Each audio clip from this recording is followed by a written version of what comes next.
être entrepreneur, on ne se plaint pas. Les problèmes, les obstacles, ce sont des choses qu'on veut franchir. On ne cherche pas de prétexte. Ah, c'est la faute à, ah, c'est la faute à ci. Tous ces gens-là qui ont eu des projets, ils ont rencontré plein de problèmes pendant qu'ils étaient en train de faire leur projet. Si le but, c'est d'accuser quelqu'un, de trouver un coupable, vous allez trouver le coupable, vous allez vous asseoir à faire du thé, comme elle dit. Vous n'allez rien faire de votre vie. Honnêtement, on se bat tous les jours. Croyez-moi, il y a des gens qui ont... Tu as quel âge?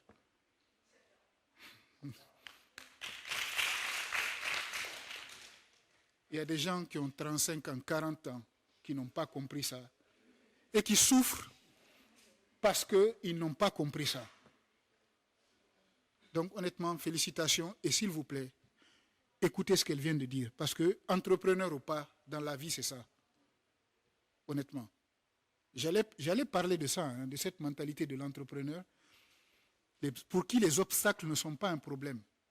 Qui fait, avec les moyens qu'il a, il se bat. Comme il y en a une autre qui parlait de galère ici, vous allez traverser des fois la galère. On est deux ici, on a traversé pas mal de choses pour créer un cabinet. Au moment où lui lançait son cabinet, tout le monde l'a pris pour un fou. Les gens lui disent non, c'est pas possible, mais pour qui tu te prends? Va te trouver un travail, cherche un employeur. Nos parents, qui viennent de l'époque Sékou Touré, qui ont des mentalités de communistes, c'est ça la vérité, ils ne comprennent pas que vous puissiez travailler pour vous-même. Donc, c'est tout le temps non, mais va chercher quelqu'un pour qui tu travailles, ton idée là, nous on n'est pas d'accord avec ça, va chercher quelque chose, etc. Tu souffres, tu traverses. Si tu réponds au problème de quelqu'un, si tu apportes des solutions au problème de quelqu'un, et que tu as fixé le bon prix, que tu as trouvé le moyen de distribuer ton produit, que tu fais ta promotion, que tu as trouvé les bonnes personnes pour ton projet, au final, ça marche. Ça marche. Et tant que vous avez ça en tête, il n'y a rien qui peut vous arrêter. Bonjour tout le monde. Et donc, ce que je veux vous dire, parce que j'avais préparé un truc, je ne vais pas m'attarder à lire tout ça ici, à ce qui concerne mes impressions, mon petit parcours. Ok, d'accord. Donc, premièrement, il s'agit principalement de l'objectif. Quand j'ai rencontré ces jeunes qui sont là, qui m'ont beaucoup impressionné, je suis venu avec des objectifs. J'ai été interpellé par M. Cissé, que je salue beaucoup, le courage et le bravo. Il me dit, venez apprendre un peu, partager avec les jeunes votre expérience en entrepreneuriat. Et donc, je me suis donné des objectifs tout à l'heure. Le premier, c'était quoi? C'est d'abord de préparer les élèves, les enfants, à la mentalité d'un entrepreneur. Parce que c'est le travail le plus difficile. On est entrepreneur dans la tête avant d'être entrepreneur sur le terrain. Parce que lorsque tu n'es pas psychologiquement préparé à affronter certaines choses, tu ne pourras jamais être entrepreneur. Tu abandonnes dès le premier coup. Parce que quand on parle tout à l'heure de l'entrepreneur, tout le monde voit, personne ne voit la face cachée de l'iceberg. Tout le monde voit tout à l'heure KPC, Antonio Soirée, des grosses voitures, de l'argent, des comptes. Non, mais on oublie très vite la source d'où ils sont venus. Et c'est de là, si tu veux motiver les gens à venir vers l'entrepreneuriat, c'est de là qu'il faut aller. Il ne faut pas leur parler que de la partie, je ne sais pas, bling-bling, mais il faut leur parler des difficultés qui vont avec l'entrepreneuriat. Donc j'ai passé énormément de temps à discuter avec les élèves sur ce côté, avec l'aide de monsieur Cissé, bien sûr. Et par la suite,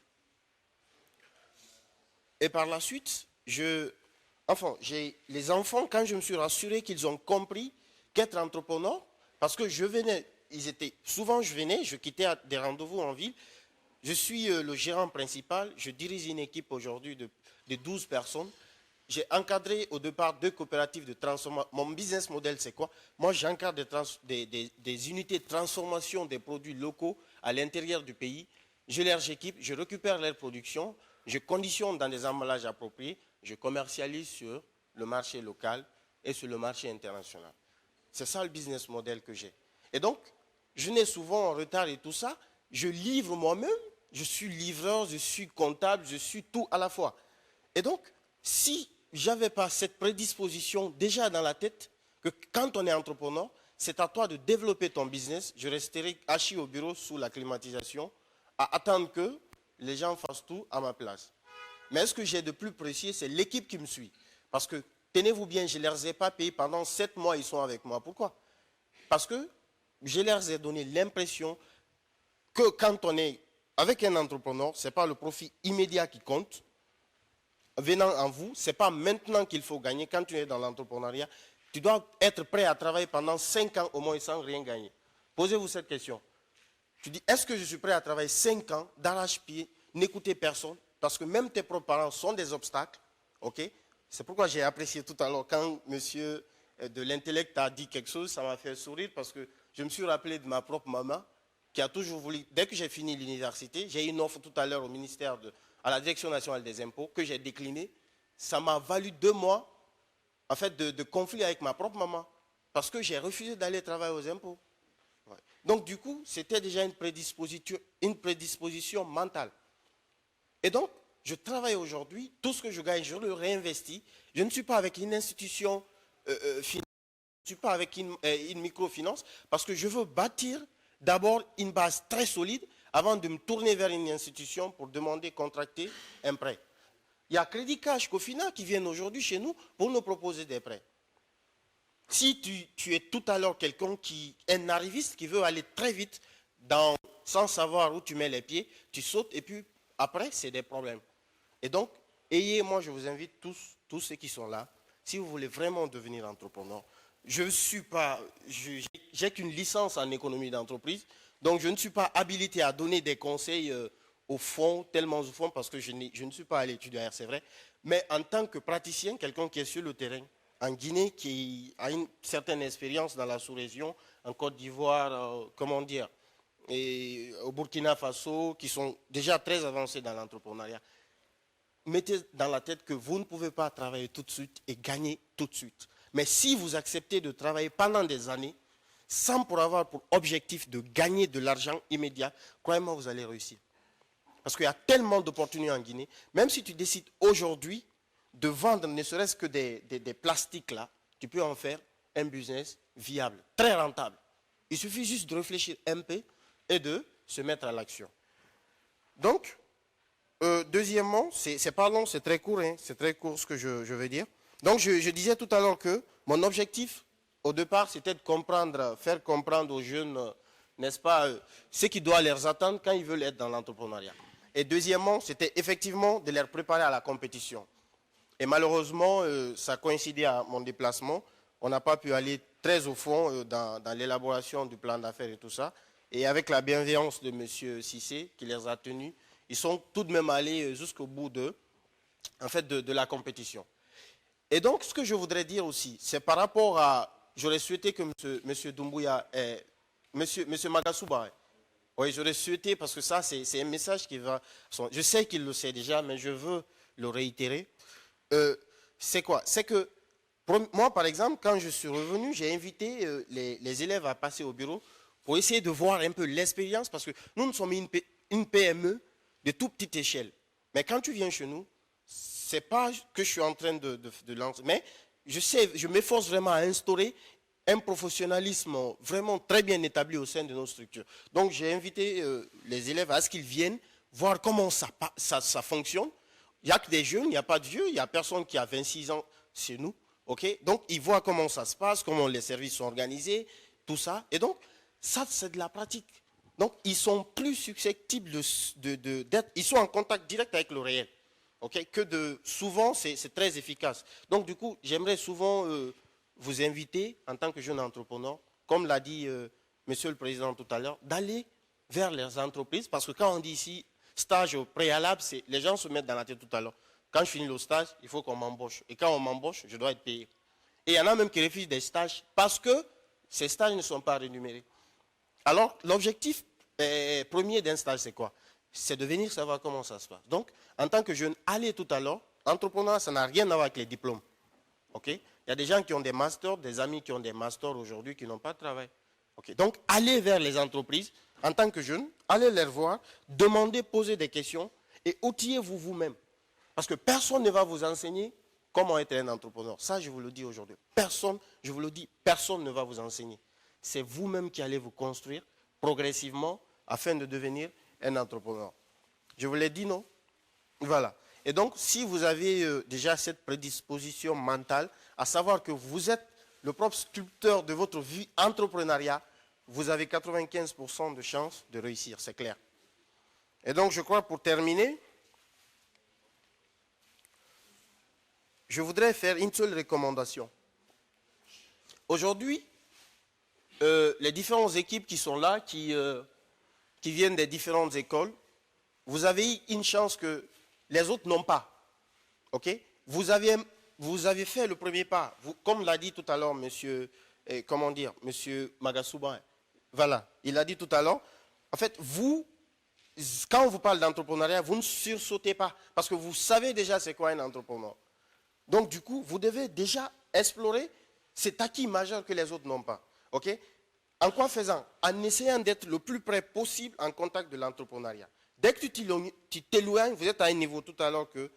En fait, c'est la pratique qui installe l'habitude. Ok? Continuez à côtoyer les entrepreneurs, continuez à être avec les entrepreneurs, cherchez, faites des recherches sur Internet, allez voir les entrepreneurs et construisez vous-même. Et vous allez voir, je sais que le club sera là pour vous accompagner à travers des sorties, enfin, tout ce qu'il faut pour la construction de votre vie entrepreneuriale. Et moi, ce qui me concerne, en tant que jeune entrepreneur, jeune start-upper, moi, ma start-up serait complètement ouverte. Ok? En ce qui concerne la pratique, je ne vais pas vous donner un cours de business plan, je ne vais pas avoir cette prétention. Ok? Maintenant, n'ayez pas pour priorité, enfin, c'est un avis personnel, d'apprendre comment faire un plan d'affaires et faire des comptes d'exploitation prévisionnés.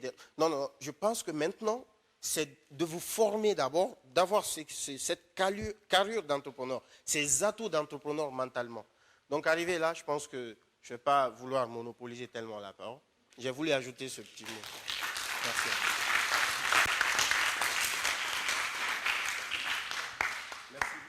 Vous venez de bénéficier de l'expérience d'un entrepreneur.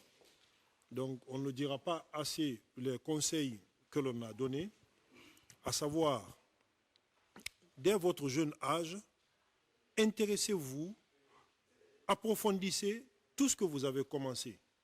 Si c'est l'entrepreneuriat que vous aimez, si vous êtes passionné par l'entrepreneuriat, vous voulez résoudre des problèmes, vous voulez régler des problèmes, il faut vous y intéresser à tous les niveaux.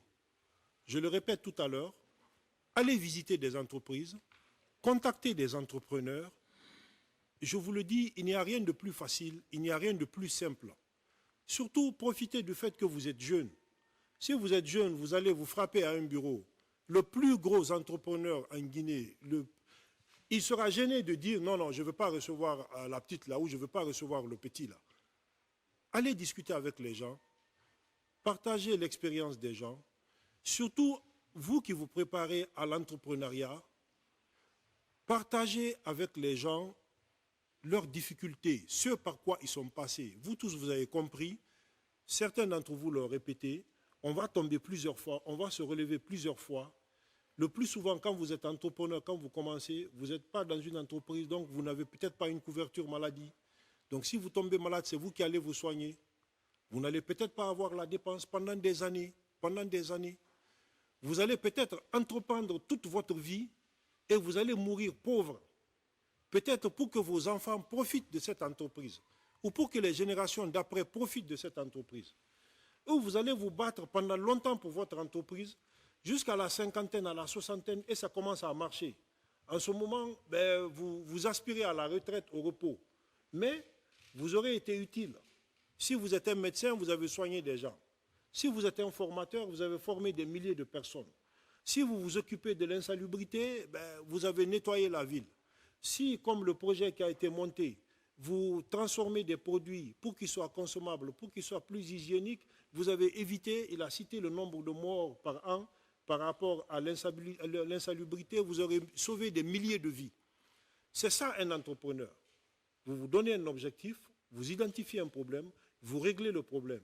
Si par là même, dans cette entreprise, votre épanouissement c'est l'argent, vous allez peut-être gagner de l'argent. Si votre épanouissement c'est le sentiment d'être utile aux autres, vous allez être satisfait. Vous avez tous dans votre famille, des parents, des oncles qui ne sont pas riches, mais qui ne demandent rien à personne et qui sont heureux. C'est cet oncle-là que vous tous, vous voulez aller chez lui en vacances. Parce que quand vous allez chez lui, il est sympa, il est heureux, il n'a pas de problème. Mais vous avez un autre oncle qui est très riche, qui passe son temps à insulter les gens, qui n'est pas gentil.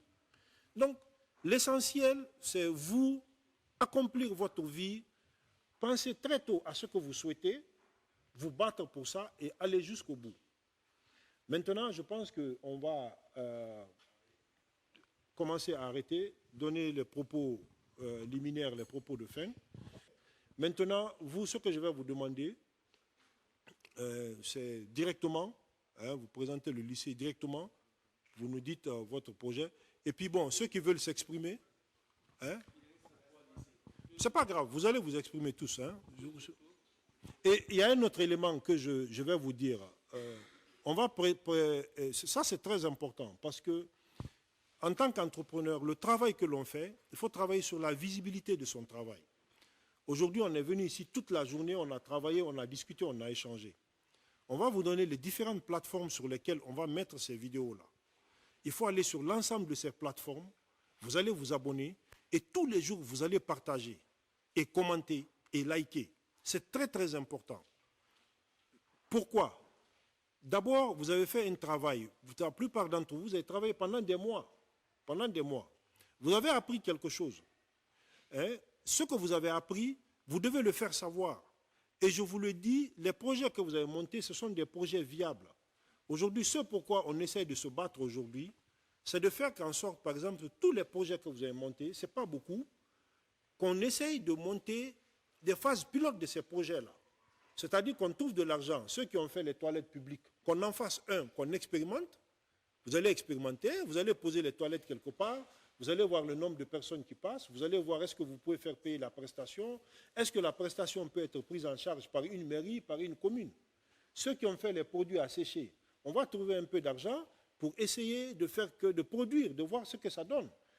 Pour l'ensemble de vos projets, c'est vraiment ça l'idée, c'est de passer à l'autre étape. Pendant que vous êtes là, vous allez réfléchir. Et la dernière fois, lors de la compétition, je vous ai dit, vous qui vous êtes réunis, soit vous le faites avec le lycée, soit vous le faites entre amis, allez faire valider vos projets, créer des structures, créer des droits d'auteur. Vous allez expérimenter autre chose. C'est la question de l'argent. Est-ce que quand l'argent va commencer à venir, vous allez toujours rester amis? Est-ce que vous allez pouvoir travailler en tant qu'association? Non, mais c'est très important. Il y a quelqu'un qui a dit qu'il a appris le travail en équipe, le travail en groupe. Est-ce qu'ensemble, vous pouvez monter le projet? Entre vous, qui va voler l'idée pour aller prendre l'idée et puis s'enfuir, laisser ses amis? Tout ça, c'est la vie d'entrepreneur, c'est la vie des entreprises, c'est la vie en société, en communauté. Donc, ce que je vais vous demander, après tout le monde va s'exprimer, on va partager sur les différentes plateformes, on va envoyer à Fatmata et à M. Marasouba. Vous allez tous aller dans toutes ces plateformes systématiquement, liker, s'abonner, commenter, partager. Tout le monde. Et vous allez voir l'effet que ça fait. Vous allez être connus, ils vont entendre parler de vos projets et vous allez voir que c'est vraiment intéressant. Il faut juste ajouter quelque chose là-dessus. Je voudrais certainement... Bon, c'est vrai que ce n'est pas visible. Ça, c'est une vidéo que nous avons réalisée avec le lycée Mahatma Gandhi.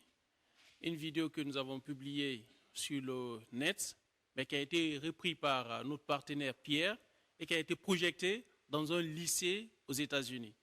Certes, peut-être vous n'allez pas bien voir ici, mais la vidéo, elle a été projetée aux États-Unis dans un lycée français qui se trouve là-bas. Donc c'est pour vous dire que ce qu'on vous a dit, nous allons continuer là-dessus. Et c'est à vous de nous donner maintenant le courage que nous ne sommes pas en train de nous amuser, mais que nous sommes en train de faire quelque chose de potable. Donc, on va passer au lycée 2 octobre, qui va dire... Notre projet portait sur l'agroalimentation en Guinée. Parce que nous avons remarqué dans les hôpitaux comme dans les villes, parce que nous aimons assez nous promener, les parents même n'aiment pas ça. Donc, on a vu des enfants qui étaient mal nourris. Et dans les hôpitaux, on voyait des malades. Non, c'est-à-dire quand ils se nourrissent déjà, ça détériore leur santé au lieu d'améliorer, en fait. Donc, nous, on a pensé à ce projet d'agroalimentation qui consistait à produire, à créer des aliments bio, c'est-à-dire lorsqu'on prend nos fruits dans les champs qui étaient bien traités, à partir de ça, on réalisait des aliments bio qui pouvaient contribuer à leur propre établissement et à la bonne croissance des enfants. Par exemple, dans les parce que quand vous marchez dans les quartiers, vous voyez des enfants, ils mangent mal au fait. D'autres à cause de la pauvreté, d'autres ils ne savent pas comment se nourrir. Donc c'est ce qui nous a poussé à faire ce projet. Avec l'aide de mon équipe, de mes amis, on a pu trouver une solution à ce problème. On s'est promené partout, on a demandé, on s'est informé et il y a des gens qui nous ont dit, ils nous ont donné assez de conseils afin d'aboutir et de faire grandir notre projet. Donc à ce sujet, grâce à l'entrepreneuriat, on a pu s'exprimer et on a pu créer notre projet et on ne veut pas laisser ce projet tomber. On veut aussi agrandir le projet, donner d'autres volets, d'autres possibilités. Et aussi, on a remarqué dans les villes aujourd'hui, il y a assez de chômage. Les jeunes, ils finissent les études, après ils s'arrêtent, ils disent qu'il n'y a pas de boulot. Et que l'État aussi se dit, ah, nos jeunes ne sont pas compétents. Pourtant, les jeunes, il suffit juste de créer ton projet. Tu cherches le soutien nécessaire et pour aboutir à un bon projet. Parce que si vous prenez par exemple les grands d'Afrique, les Aliko Dangote par exemple, eux, ils ont commencé depuis pour créer un projet. Ils ont commencé depuis. Donc, selon eux, il ne faut pas s'arrêter à être esclave de l'État. Donc, on cherche à se valoriser au fait, à éveiller le monde, à montrer au monde sa capacité à réussir, à innover aussi. Notre projet était basé sur la transformation de la mangue en confiture. Et d'où est venue cette idée? Mes amis et moi avons pensé et nous avons pu identifier le problème des Guinéens. Parce que là, nous avons constaté qu'avant, dans les années 70, disons comme ça, la mangue était bien consommée. Mais au fur et à mesure que les années avancent, nous avons constaté qu'il y a un taux de diminution de la consommation de ces mangues-là. Et quelle a été la raison de cela? Et nous avons constaté que les gens se disent que les mangues que nous exportons contiennent, voilà, si nous mangeons ces mangues-là, nous pouvons tomber malades, avoir la diarrhée, etc.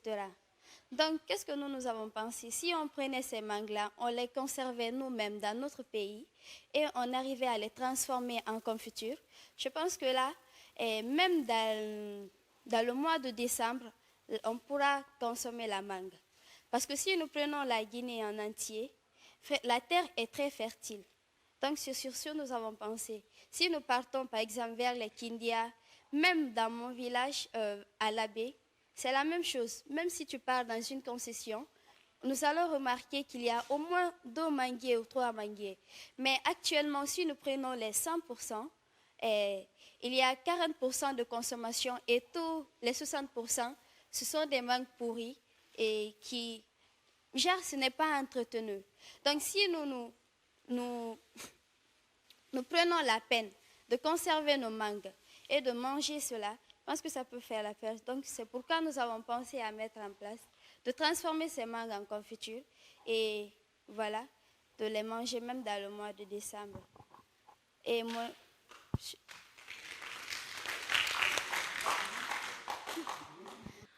Tout d'abord, toute cette histoire a commencé grâce à l'aide de notre ami ici présent, Fodé Bangali, qui fait déjà partie de cette start-up, qui a participé à ce que notre école, le groupe scolaire Mouktar Diallo, figure parmi les 10 écoles qui ont été choisies pour participer à cette compétition. Bien avant tout, le premier jour que on s'est beaucoup intéressé, c'est ce jour-là où le président, M. Marasouba, est passé pour la première fois pour nous faire un petit briefing de comment Horizon d'Afrique fonctionne. Et là, on s'est dit qu'il est grand temps de réaliser l'un de nos rêves. OK. Bon, après, comment est-ce qu'on est arrivé à participer à cette compétition? Après le petit interview que M. Marasouba a fait dans les différentes salles de classe, on s'est dit, bon, c'est le grand temps de réaliser les rêves et autres, bon, voilà. Et là, on a formé un groupe, on a eu des entrepreneurs coachs, des enseignants coachs et aussi un ambassadeur coach. On a travaillé durement, avec beaucoup de détermination, on avait une belle vision et beaucoup d'ambition. Et là, on s'est dit aussi, bon, avec Startup Lycée Boutina, il faut avoir bien sûr un projet en tête. Et là est venue l'idée, la problématique d'abord s'est posée au cadre de l'éducation. On a compris que, bon, en tant qu'élève, on a compris que souvent, nous les élèves, on est en manque de documents, on fait moins de recherches, on préfère aller sur les réseaux sociaux au lieu de se concentrer sur les études, malgré qu'on est en manque. Et là, on s'est dit, pourquoi pas créer une bibliothèque physique et virtuelle pour aider cette population qui est en manque, pour aider ces élèves qui veulent apprendre, mais qui n'ont pas l'occasion d'apprendre de la façon qu'ils veulent. Pour aider ces élèves qui rêvent d'être de grands écrivains, pourquoi pas mettre une bibliothèque aussi virtuelle à leur disposition afin d'apprendre et une bibliothèque aussi physique pour qu'ils s'y rendent afin d'apprendre et aussi car cela peut participer à un développement durable. Et là, on s'est dit, bon, ouais, il est grand temps aussi de réaliser nombreux de ces rêves. Malgré qu'il y a eu, bon, des échecs, on était quand même persévérants et on était très optimistes. Et pour cela aussi, j'aimerais bien remercier Horizon d'Afrique, car grâce à Horizon d'Afrique, on s'est dit qu'on peut être en Afrique et être des excellents entrepreneurs et même créer de grandes entreprises et concurrencer même les autres grandes entreprises du monde entier. Et bon, au coup arrivé à la finale, on n'a pas figuré parmi les 3 premiers gagnants, mais on s'est dit que non, on n'a pas perdu. Car chez nous, l'échec, ça n'existe pas. C'est soit on apprend et on devient entrepreneur, ou on apprend et on continue. Car pour pouvoir savourer une victoire, il faut toujours avoir un échec d'abord.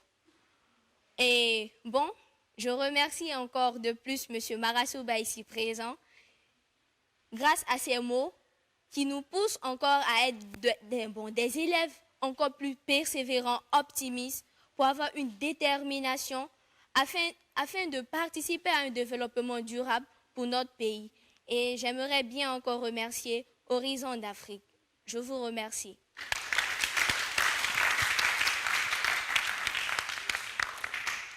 Pour sans tarder, j'aimerais vous présenter mon projet au public présent ici, qui ne connaissent pas ce que ça veut dire réellement. Pour ne pas trop retarder, j'ai mis une start-up, une plateforme éducative en place. Vu l'absence notoire des parents de nos jours au sein, envers les élèves, parce que quand on regarde, les parents n'ont plus le temps de contrôler leurs enfants. D'autres s'en fichent complètement et vu plein des amis aussi, quand on leur donne les frais de scolarité, passent leur temps à manger et partent à la maison pour mentir. Pourquoi ne pas trouver une idée pour lutter contre ces fléaux pareils dans les milieux scolaires? C'est dans ça l'idée de mon projet est venue. J'ai décidé de mettre une start-up mobile, une application qui s'appelle Five, Final Vision Éducative, qui permettra aux parents de contrôler leurs enfants en ligne et de payer les frais de scolarité sans se déplacer. Exemple, les résultats, les notes, même les kermesses au sein des écoles. Bon, avec les amis présents, pour ne pas trop parler, j'aimerais vous dire, on peut rester en Afrique et entreprendre, être des grands entrepreneurs et même concurrencer le propriétaire du Facebook qui est Mark Zuckerberg. Parce que moi, c'est mon idée. je vais lui dépasser. Je vais montrer qu'on peut rester en Afrique, être grand et dépasser les grands entrepreneurs au monde. Merci.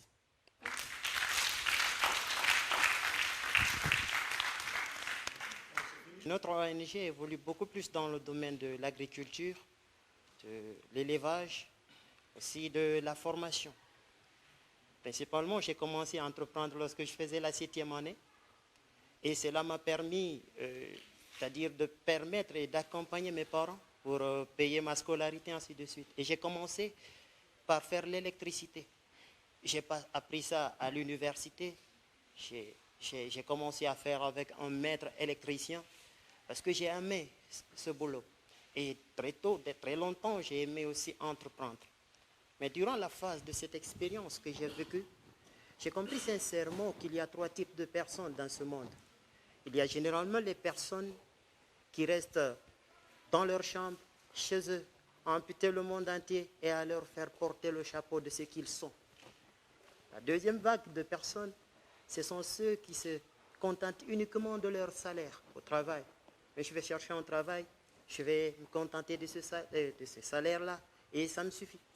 Et la troisième catégorie de personnes, ce sont ceux-là qui ont une vision et pour changer la face de ce monde, qui ont une envie d'entreprendre, qui ont la vraie force, okay, d'innover, okay, de créer également. Alors c'est ce que nous devons devenir, des grands entrepreneurs. Entreprendre ne veut pas forcément dire avoir l'argent, mais entreprendre commence d'abord par la connaissance de soi, la découverte de soi-même. On dit généralement, on peut entreprendre avec 0 francs.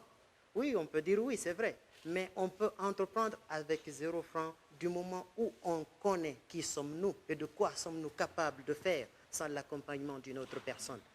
Généralement, moi, je suis formateur.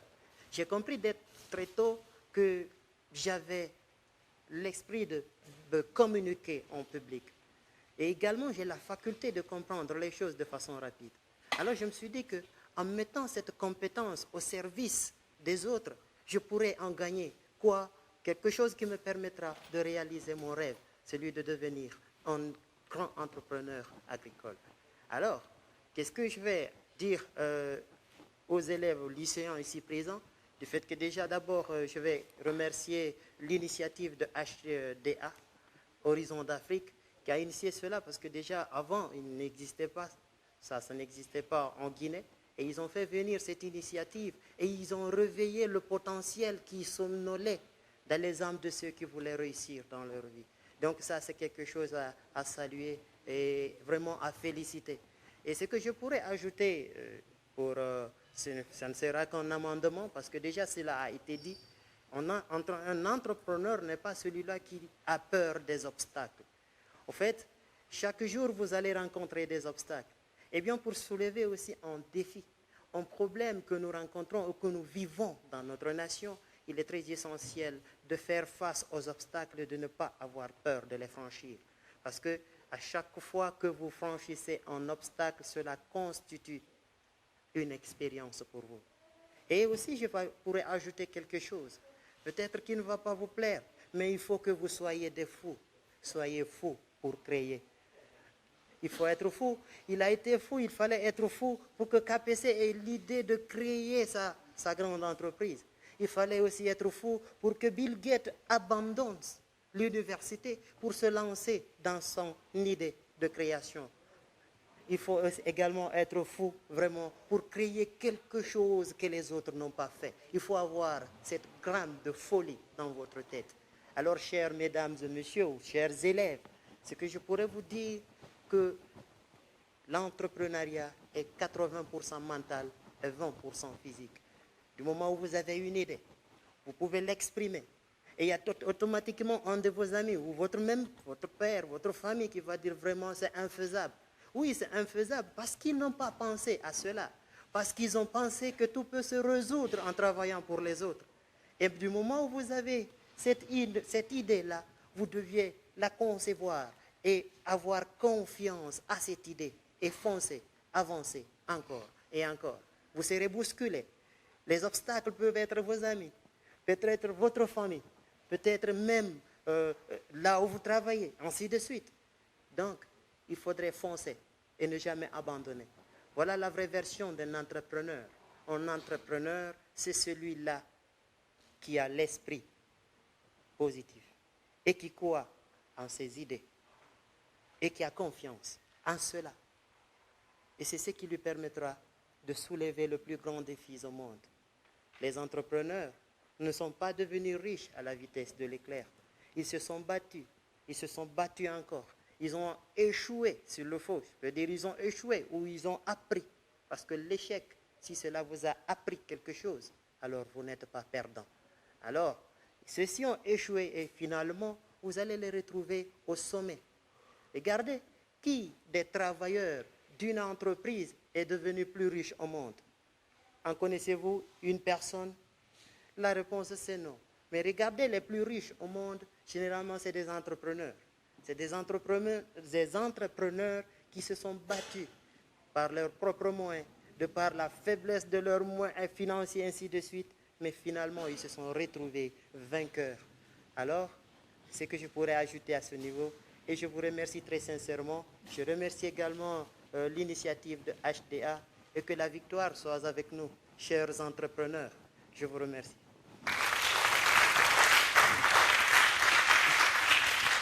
Notre projet TMG, Toilette Mobile, est un projet vraiment qui m'a très plu parce que c'est un problème qu'on rencontre particulièrement tous les jours, surtout les femmes qui partent au marché pour s'approvisionner en nourriture et qu'en allant là-bas, on a un besoin urgent et en partant dans ces toilettes, deux fois ces toilettes sont bombées et il n'y a même pas, soit c'est urgent, nous ne pouvons pas rester là-bas à attendre.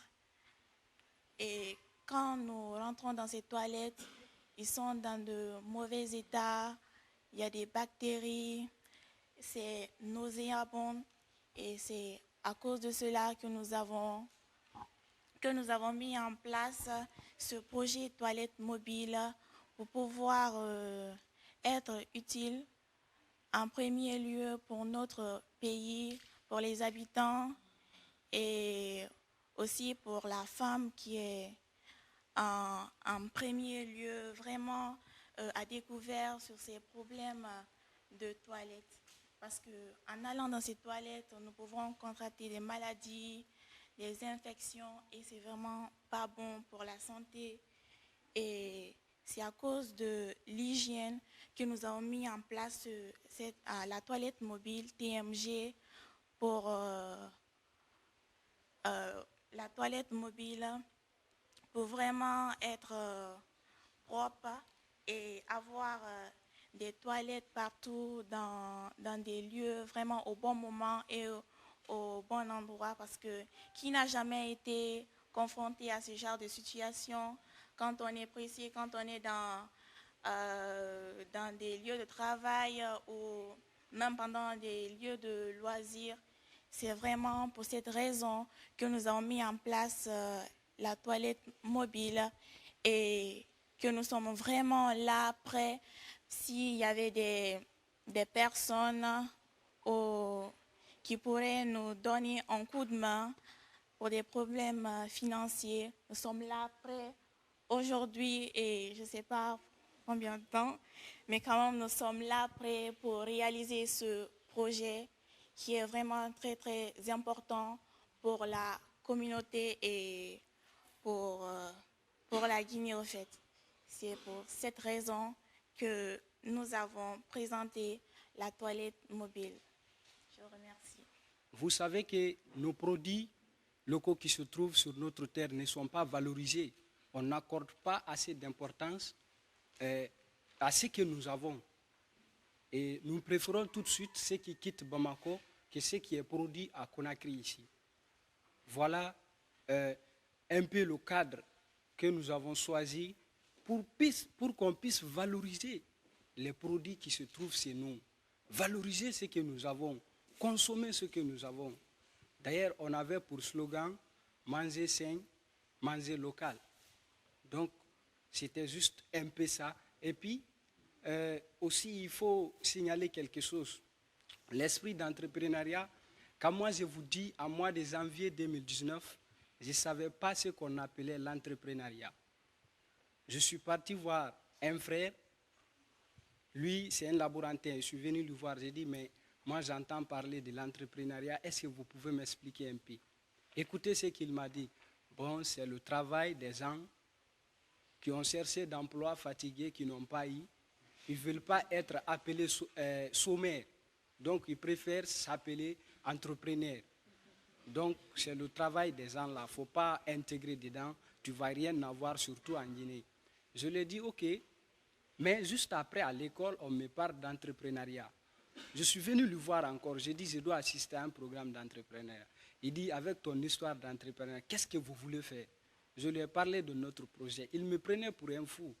Quand je travaillais avec le piment à la maison, l'oignon, je disais à sa femme, bon, il faut préparer la poudre là pour moi. Il dit, bon, tu nous fatigues avec ton histoire là. Et le jour, je lui ai invité dans la salle à Kofi Annan. Lorsqu'on est rentré à la maison, il m'a dit de prendre le courage, de continuer, qu'il ne savait pas que le programme était ainsi important. Je lui ai dit, OK. Et surtout, quand vous voulez vous lancer dans quelque chose, vous aurez toujours des personnes qui vont vous dire, bon, tu ne peux pas y arriver, ou bien, ce n'est pas important, il faut laisser. Il ne faut pas écouter ces gens-là. La vie, on doit avoir un objectif bien déterminé. Et quand on se fixe un objectif, il faut aller jusqu'au bout. C'est en franchissant des obstacles qu'on grandit. Donc, celui qui ne franchit pas d'obstacles ne grandit pas. Et il faut retenir quelque chose. Quelqu'un qui échoue, c'est la personne-là qui a plus d'expérience que quelqu'un qui ne fait que gagner, gagner, gagner. On dit, de l'échec en échec, on finira toujours par réussir. Mais n'oubliez pas, chaque échec peut rapporter sa grandeur. Donc, pour être un homme mûr, il faut affronter des obstacles. Tenez-vous prêts, parce qu'on doit faire face à nos problèmes. La Guinée doit bouger maintenant, et c'est avec cette génération-là, la Guinée va bouger. Nous attendons plus de l'État que l'État nous emploie. Nous pouvons le faire grâce aujourd'hui à Horizon d'Afrique, qui nous a permis de comprendre ce qu'on appelle l'entrepreneuriat. Donc, ça c'est une opportunité que nos frères n'ont pas eue. Et si nous avons cette opportunité, nous devons la saisir. Nous devons la saisir pour ne pas louper cette chance que l'Horizon d'Afrique nous offre. Et on aime le dire souvent, pour partir vite, il faut marcher seul. Mais pour partir loin, on doit aller ensemble. Donc, marchons ensemble et la Guinée va bouger. Je vous remercie.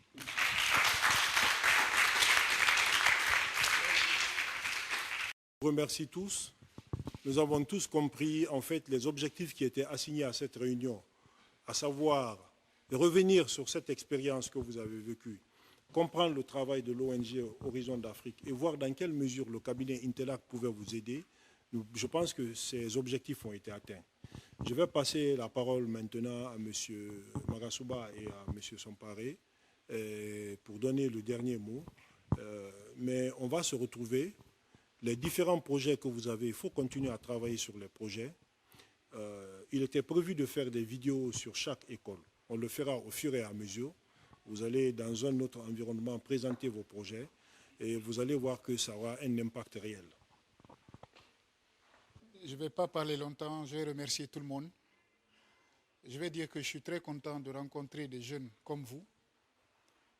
Il y a des moments dans notre travail où on est des fois démoralisé du pays parce qu'on pense qu'il n'y a pas les ressources humaines qu'il faut. Je viens de me rendre compte que peut-être que c'est nous qui ne savons pas où elles étaient. En tout cas, je parle de la jeunesse. Et moi, je suis très content de cette rencontre. Je suis content de savoir qu'il y a des Guinéens qui pensent comme cette fille de 17 ans-là. J'espère qu'il y en aura d'autres ou plus, parce que sans ça, la Guinée n'avancera pas. Je vous remercie.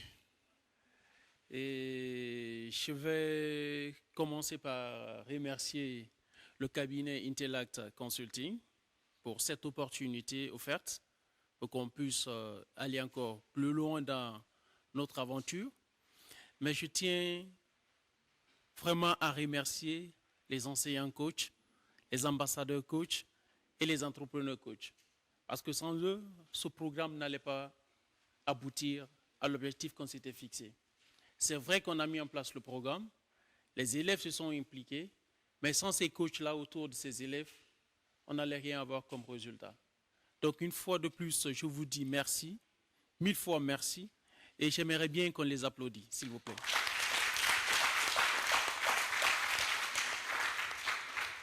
Voilà, c'est tout ce que je peux dire comme mot de la fin. Et dites-vous que rien n'est facile. Tout ce qui est facile, il y a piège dedans. Merci.